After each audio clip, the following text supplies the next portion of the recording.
जो नैब में मौजूदा अमेंडमेंट कर दी गई हैं, उसके बाद ये जितने भी मेगा करप्शन के केसेस हैं, ये आपको खत्म होते हुए या इसमें जिन अफराद को सजाएं हुए हैं वो बरी होते हुए नजर आएंगे।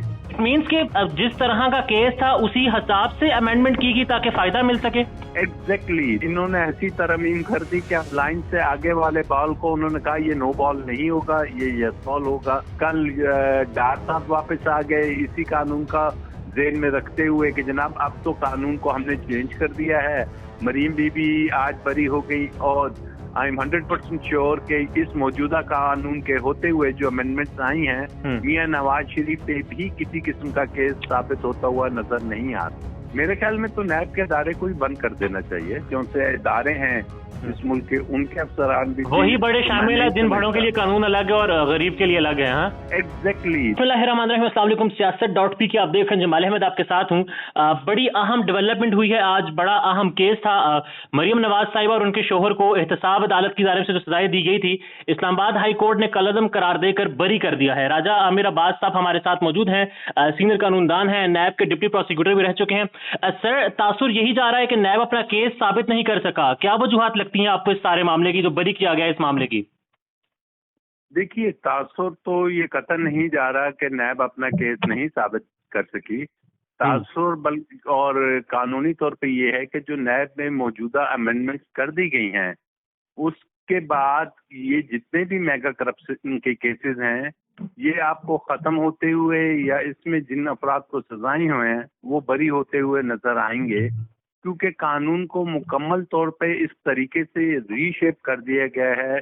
उसमें टेलर्ड अमेंडमेंट्स नए हैं जो पर्सन स्पेसिफिक है, जिसमें हर केस की मुताबिकत से ऐसी अमेंडमेंट्स की गई हैं कि उसमें मुल्जिमान को या मुजरिमान को फायदा हो। अच्छा तो सर, यहाँ मुझे ये चीज क्लैरिफाई कर दें, आप जिस तरह बता रहे हैं तो इट मीन्स कि जिस तरह का केस था उसी हिसाब से अमेंडमेंट की गई ताकि फायदा मिल सके। एग्जैक्टली मैं आपको उसकी आसान सी एक मिसाल दे देता हूँ इसी केस के हवाले से, कि इस केस में मरीम बीबी को सजा हुई थी कि जी उन्होंने अयानत की है, उन्होंने अबेट किया है मियां साहब को इन कंसीलिंग द प्रॉपर्टीज, और असल में ऑनर मियां साहब थे और उनके बच्चों की तो उस वक्त इतनी आमदन ही नहीं थी। तो उस सिलसिले में इन्होंने कैसे किया, इन्होंने एक ट्रस्ट डीड बनाई थी और एक ट्रस्ट डीड के बाद वो जो ब्रिटिश वर्जिन आइलैंड से डॉक्यूमेंट्स आए थे वो उस कंपनी के, तो उस बुनियाद पे पता चला कि जी वो ट्रस्ट डीड भी जाली है। तो कानून में नैब ऑर्डिनेंस में ये अमेंडमेंट कर दिया गया कि बैरून मुल्क से आया हुआ कोई भी दस्तावेजी जो शवाहिद हैं उसको पाकिस्तान की अदालतें काबिल कबूल या कबूल नहीं करेंगी। ठीक है, they would not accept those documents as a piece of evidence. ठीक है, तो जब वो एविडेंस नहीं कहलाएगा तो फिर वो तमाम जो उनका इंफ्रास्ट्रक्चर है वो गिरता हुआ नजर आएगा। और फिर ये कह दिया गया कि जो पब्लिक ऑफिस होल्डर्स हैं, पहले नैब के कानून में था कि जनाब जो पब्लिक ऑफिस होल्डर्स हैं वो बारे सबूत या जो ऑनस ऑफ प्रूफ था या बर्डन ऑफ प्रूफ था वो उस पब्लिक ऑफिस होल्डर से था कि जनाब बताइए कि आपके पास अगर अरबों की प्रॉपर्टीज हैं तो आपने ये कहाँ से बनाई है, इसको बताइए और मनी ट्रेल दीजिए। लेकिन अब उस सेक्शन को भी खत्म कर दिया गया और कह दिया गया कि जी अब नैब का ये काम है कि जी आप साबित करें कि जी कहाँ से उन्होंने करप्शन ली थी, किक बैक्स लिए थे और किस तरह पैसे लेके।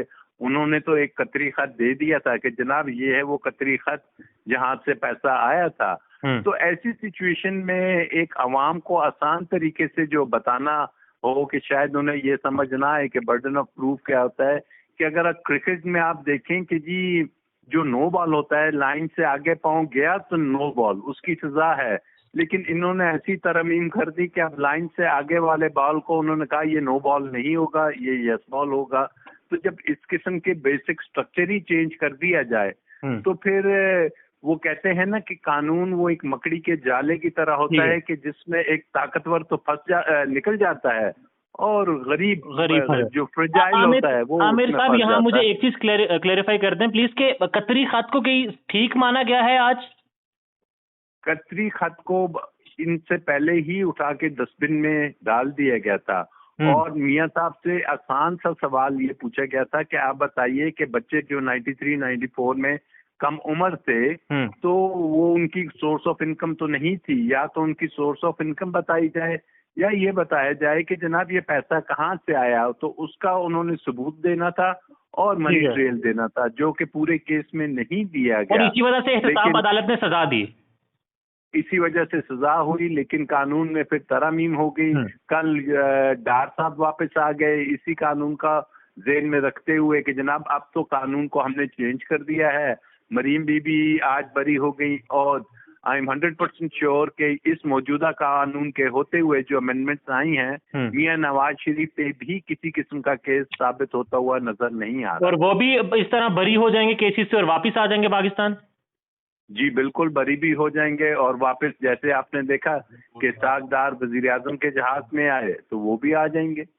तो सर यहाँ नैब का फिर क्या रोल देख रहा है इस वक्त, आप जब इतना सारा कुछ चेंजेस हो चुकी हैं, अमेंडमेंट हो चुकी हैं, तो नैब फिर एक तरह से अपने हाथ पांव तुड़वा कर काम कर सकता है? मेरे ख्याल में तो नैब के अदारे को ही बंद कर देना चाहिए। नैब में इतने अरबों रुपए के बजट दिए जाते हैं और जब उसके पास कोई अथॉरिटी नहीं है, कोई पावर नहीं है, it has become a Toothless tiger, तो देन नैब हैज टू कि एक बर्डन बना हुआ है आपके हमारे एक्सचेकर के जो टैक्स के पैसे हैं, मुफ्त की तनख्वाहें, मुफ्त के अरबों रुपए के उनके बजट्स हैं, तो जब वो किसी को 50 करोड़ से कम वाला केस भी नहीं देख सकते, जब वो ये चीजें भी नहीं कर सकते, जब अरेस्ट भी नहीं कर सकते, there are 34 amendments, tailored amendment, 34 amendments के बाद तो बेसिकली ये खत्म हो चुका है।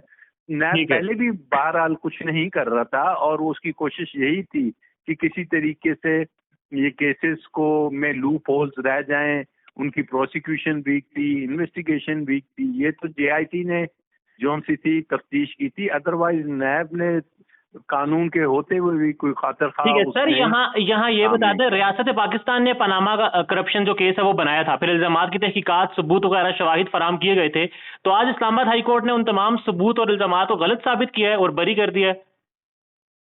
देखिए अभी तो तफसीली फैसला नहीं आया, I have to go through के किन ग्राउंड्स पे बरी किया है, लेकिन जो केस था नैब का, उस केस में तो शुरू से भी पूछा जाता था नैब से कि बताइए कि जनाब ये प्रॉपर्टीज जो सी हैं इनकी कीमत क्या है, और नैब की जो परफॉर्मेंस थी वो ये होती थी कि जी आप गूगल करके देख लें इसकी कीमत क्या है। तो नैब हैज ऑल्सो नॉट परफॉर्म्ड कि कोई कहा जाए कि नैब की बड़ी अच्छी कारकर्दगी थी। जेआईटी ने तो सबूत वगैरह फराहम कर दिए थे, जो जेआईटी बनी थी सारे केस पर। हाँ जी, जेआईटी एक इन्वेस्टिगेटिंग टीम थी, लेकिन उसके बाद रेफरेंस जो होता था वो नैब की अदालत से आया, नैब के अदारे से आया, तो नैब ने उस रेफरेंस को भी कमजोर किया और गालिबन उस वक्त कमर चौधरी साहब थे, कमर जमान चौधरी चेयरमैन नैब थे, तो उन्होंने किस अंदाज में बनाया और फिर किस अंदाज में प्रोसिक्यूशन हुई, फिर सालों ये अपील पड़ी रही। तो बात वही है कि जी जहाँ पे मैंने कहा कि बड़ों के लिए, मजबूत लोगों के लिए कवानीन कुछ और हैं, गरीब आदमी के लिए कुछ और हैं, उनकी इंटरप्रिटेशन भी कुछ और होती है। अच्छा सर, मुझे ये बता दें कि जरा सा पॉलिटिकल अगर हम बात करें तो डू यू थिंक कि लेवल प्लेइंग फील्ड की बात इस वक्त मतलब चल रही है, NRO की बात दूसरी जमात खान साहब करते हैं, तो ये क्या उसी का एक तासुर है, उसी का तसलसल है ये? देखिए 100% ये तो अगर आपने वो इनके जो पीडीएम के दस्तगीर साहब हैं उनकी स्टेटमेंट सुनी हो तो उन्होंने तो मीडिया पे आके ये कहा था कि जनाब हम तो आए हैं अपने करप्शन के केसेस खत्म कराने, तो उन्होंने तो ओपनली ये बात की थी और उसी का सीक्वल हमने देखा कि जनाब जो नैब की अमेंडमेंट्स आई जहां पे पार्लियामेंट के अंदर ऑपोजिशन राजा रियाज कर रहा था, जिस पार्लियामेंट में मुल्क की सबसे बड़ी जमात पीटीआई वो शामिल नहीं थी, और उन्होंने ऐसी लेजिस्लेशन कर दी कि जिससे हर केस में वो बरी हो सकते हैं, तो इसको NRO 2 ना कहें तो और क्या कहा जाएगा। सर लास्ट क्वेश्चन इज के मुझे ये बता दें, नवाज शरीफ साहब किस तरह से अहल हो सकते हैं? जस्टिस खोसा साहब ने उनको सिसिलियन माफिया का लकब भी दिया था और 14वां जो नाअहल कर दिया था, तो क्या उनकी नाअहली खत्म हो सकती है इन सारे केसेस के ऊपर भी? देखिए उनके ऊपर दो किस्म की नाअहली है, एक तो नैब के तहत 10 साल की नाअहली, वो तो अगर बरी होते हैं तो खत्म हो जाएगी, लेकिन एक हयात नाअहली है जो सुप्रीम कोर्ट ने उनको हाँ किया जी। था और उस केस में के आप सादिक और अमीन नहीं रहे, तो उसमें सुप्रीम कोर्ट में पिटीशन गई हुई है कि अगर सुप्रीम कोर्ट फैसला कर देती है कि ये ताहयात नहीं है ठीक तो है। फिर तो वो खत्म होगी, लेकिन जब तक वो फैसला मौजूद है तो तब तक मियां साहब जो उनसे हैं वो इलेक्शन नहीं लड़ सकेंगे। चांसेस क्या हाँ, लगते हैं, वो फैसला भी हो जाएगा? मरियम बीबी जरूर इलेक्शन आप लड़ेंगी सर, और उस शायद वो चांसेस क्या चाहते है भी आपको? यही है। जी चांसेस क्या लगते हैं नवाज शरीफ साहब की अहल हो जाएंगे? देखिए, अब वो सुप्रीम कोर्ट पे है, उस पे चांसेस पे बात नहीं की जा सकती, ठीक है तो जो भी डिसीजन आएगा फिर उसके बाद बात होगी। सर। जेआईटी जो थी इस पनामा वाले इस केस में एवन फील्ड में, क्या उसको भी कोई सजा फिर तजवीज की जाएगी इस्लामाबाद हाईकोर्ट की जानिब से? देखिए, कानून में तो इन्होंने लिया है कि अगर कोई मेलाफाइडी शामिल साबित हो जाती हैं किसी भी जगह के, जनाब ये मेलाफाइडी से केस बनाया गया था, तो फिर केस बनाने वालों पे भी उनको 5 साल तक की सजा है, ये नई अमेंडमेंट्स में मौजूद है। तो फिर ये करे ना, जेआईटी को 5 साल के लिए केस उस पे करे तो गालिबन नहीं हो पाएगा, क्योंकि उसमें हमारे कुछ जो से इदारे हैं इस मुल्क के, उनके अफसरान भी वही बड़े तो शामिल है, जिन बड़ों के लिए कानून अलग है और गरीब के लिए अलग है। हाँ, एग्जैक्टली।